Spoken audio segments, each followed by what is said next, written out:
GPS, and just make sure you keep it in the lane. Keep it between the mustard and the mayo. You know, that's what they like to say. Keep it between the mustard and the mayo. You're looking to come to Prime. You're looking to get your CDL. If my videos played a part in you deciding to come to Prime, put me down as a referral. Driver code Maturo, M-A-T-U-R-O. Also, don't forget to put down Nikki Yost as well. Hey, I'm a recruiter here at Prime. I'd love to work with you. List me as, on the application as the recruiter that you talk to, along with Junior's referral. We make a great team. We'll take care of you. My direct phone number is 417-521-3598. Which is the best, guys?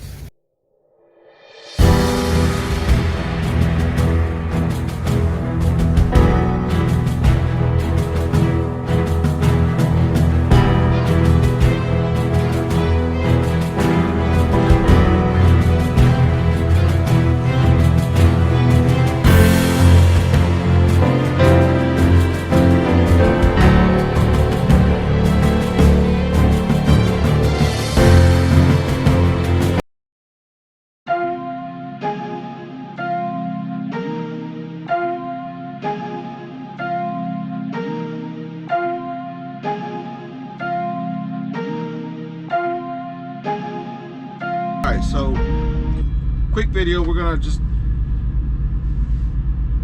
a quick video because I want to talk about, I know we left the terminal Friday, Saturday, and out Sunday. We're waiting to deliver around the corner from here. And his first backing, I forgot to record it. I didn't forget. I was outside with the camera. I had just woken up and I forgot to hit the record button. That's the first time it's ever happened. And then I didn't catch it till I go to hit the record button to turn it off, to stop it from recording, and it started recording. I was like, oh my god. So this is gonna be more like a expectations versus reality type, maybe. Yeah. So Terry was coming into the trucking world, trucking industry, the company with, you did a lot of research, right? A lot of research, yeah. So he was coming in already with something in his head on how maybe certain things were going to be. And how things really are. So tell me, Terry. Tell me, because we talked a few things about that, but tell me what. Well, you know, we talked about it. You know, when you asked me about driving, you know, and I told you about my history of driving. That it's been 25 years since I've been behind a big rig, and you know, had my license for quite some time. And you made the comment first that, you know, or maybe I made the comment talking about it's like riding a bicycle. Yeah, I said that, yeah. And I said, yeah, you know, so far, you know, of course I drove a truck at the pad, you know, empty truck, you know, and it was very comfortable to me. But wow, when you get out here, something I didn't expect was how much different 40,000 pounds feels that you're pulling. Okay. How slow it takes to react, and then again how quick it takes to react for certain things. So you definitely have to pay attention because it'll bite you. You know, this is not a joke. You definitely have to pay attention to what the truck is doing, you know, and what the trailer is doing. Pay attention, you know, even though you feel like you're in the middle of the lane and you look back at that mirror and your trailer's on the line. All right, so I'm pulling back over, you know, so I was constantly, you feel, it's just 70 feet is harder to control than what I thought. In my mind, I was thinking, you know, and I guess when I drove before, I just never really paid attention to it. Like I said, it was a lifetime ago, you know. Yeah. So I never really thought about it, and I've never pulled a box down the road. You know, I was pulling a piece of equipment. You know, so this is much different than I've ever done. Yes, I'm picking it up, but I have a lot of respect for it. You know what I mean? That's good. That's good. And I want to, I see you got your notepad, but I want to ask you a question. We'll kind of touch base on what you told me yesterday. And as far as, he said, Junior, after being out here Friday and Saturday, I don't see how it can be done. Well, it can be done, but there's a lot to learn, he said. What is it exactly you told me, Terry? The amount of knowledge that you need to do this job. So in 3 days, right? Today's almost right. So today's the 3rd day of driving. I've learned a lot, but the amount that I've learned is not even 10% of what I have to learn. It's overwhelming, the stuff that I have to learn. And then we're talking just as simple as keeping track of your time, keeping track of your hours. I'm not even a portion of even learning that. And there's so much stuff that you have to keep track of that will get you legally in trouble if you don't get it right. And if not legally, with the company, because there's things you have to do when you arrive at a shipper, when you leave the shipper, when you're fueling. I mean, there's so many things, and he's right. And this is why I always tell people, it's not about the miles that you run with your trainer, but the knowledge that you get from the trainer. And if you're not getting the knowledge that you need to get from the trainer, you need to say something. And I've said that over and over and over. I have a TNT checklist. I'm going to put a link up of it above. It's not perfect, but it's a guide to what you need to be taught, at least. And if a part of that is not even being taught, and you're at 20,000 miles, and you're like, oh yeah, I only got 10,000 miles. Well, you have a lot more to come than just 10,000 miles, to be honest with you. And that's what, Terry was saying. And this is, I told Terry, I said, Terry, I've been saying this forever. People think you can come out here and do 30,000 miles and be good. Maybe you can. I'm not saying it cannot be done. It can't be done. But you have to be on your P's and Q's 24/7. And it's hard. It's not easy. And I'm here as a trainer, here to give it all that I can. The ins, the outs of the job, the little things, the big things, the everything. As long as you want it, I'll give it to you. You know what I mean? Yeah, we haven't even got to the product yet. Even delivering the product. That's a whole nother page, but I'm responsible for that. What's in there, that's a whole nother page, a whole nother stuff. So yeah, I'm just trying to get in my mind my hours right now. Yeah. And while he's doing that, we're doing other things, backing up, and getting my miles is clicking by pretty quick. Adequate sleep, right? Paying attention on the road. Everything. I mean, there's a lot. Don't get me wrong, guys. It can be done, yes. But if you don't have the trainer that's willing to teach you this stuff, and all the trainer's going to do is, all right, just follow the GPS and just make sure you keep it in the lane, keep it between the mustard and the mayo. That's what they like to say. Keep it between the mustard and the mayo.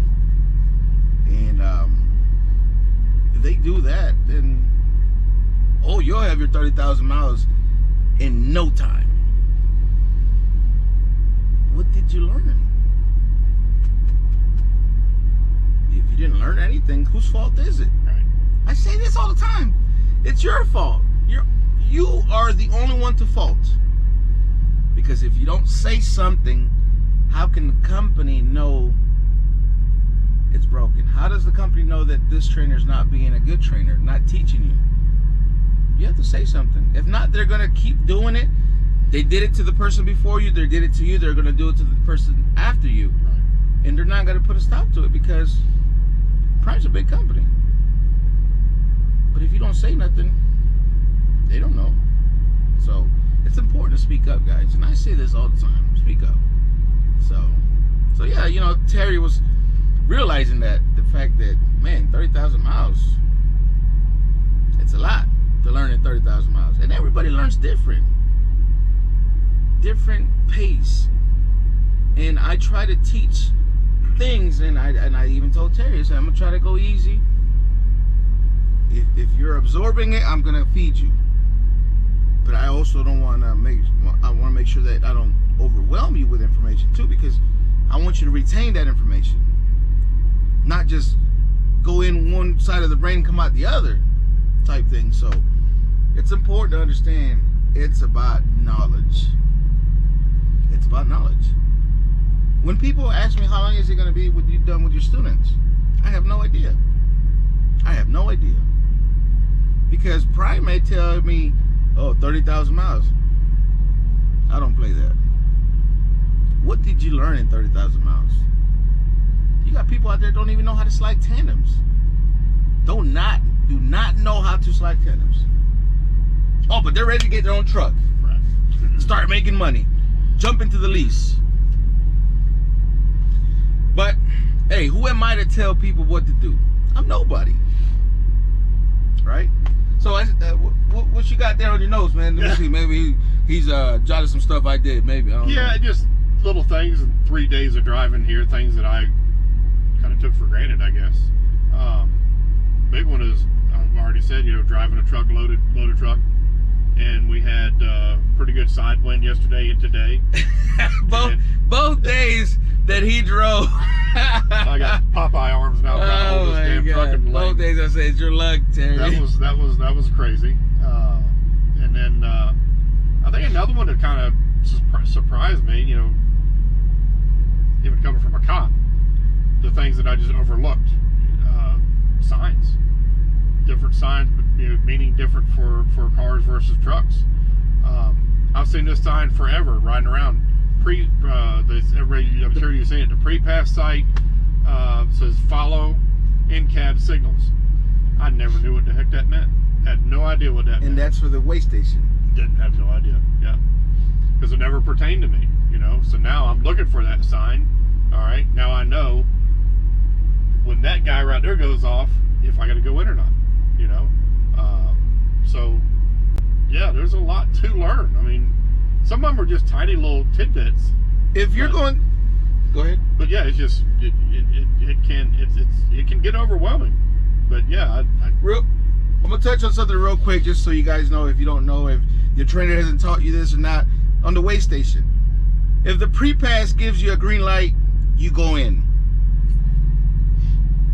saying that it's open. If the pre-pass gives you a red light and it's closed, you can bypass it. If it pre-pass gives you a red light and you're not sure if it's open or not, you go in. When in doubt, you go in, saying that it's open. But if it's blocked by barricades or something, obviously you're not going to go in. If you get no light and you're in doubt because you don't know if it's open or closed, you go in. I'm telling you, don't take a chance on this, because that one time you pass that way station, you will get pulled over and you get a ticket. It goes against the company, it goes against you. It's a what do they call it? The signals. I forgot what it. Anyways, you get a ticket because you're supposed to go in the way station. So green means you go, red means you have to go in. Green means you bypass, red means you have to go in.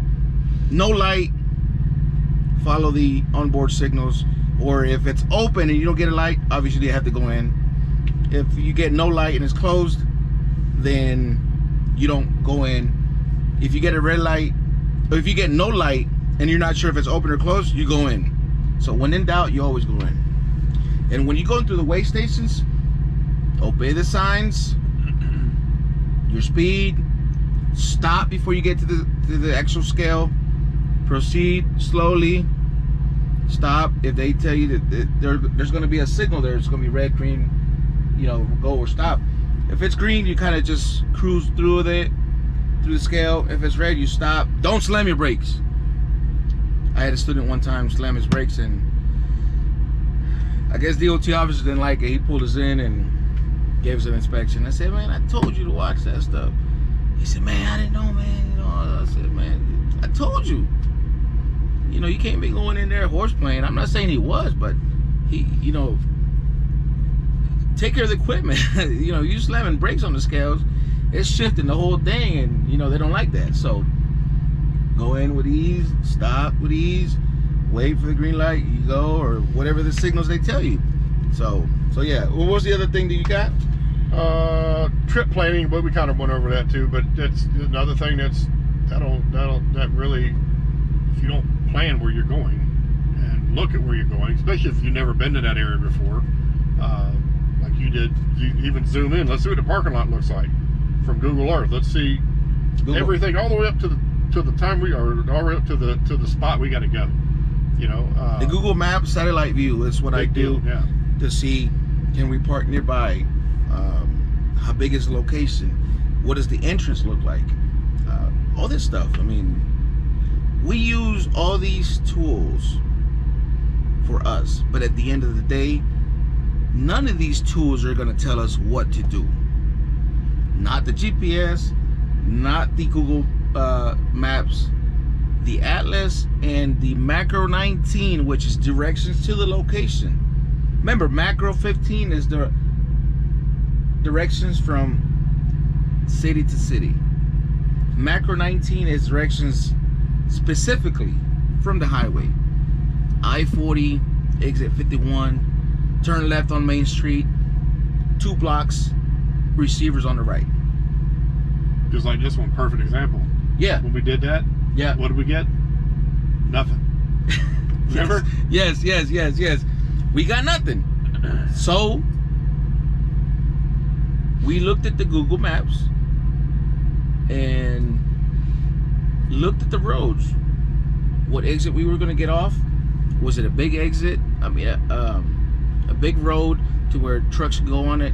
You know, I'm not even sure if trucks are going on it, but it's right off the exit and make it right, and boom, it's right there.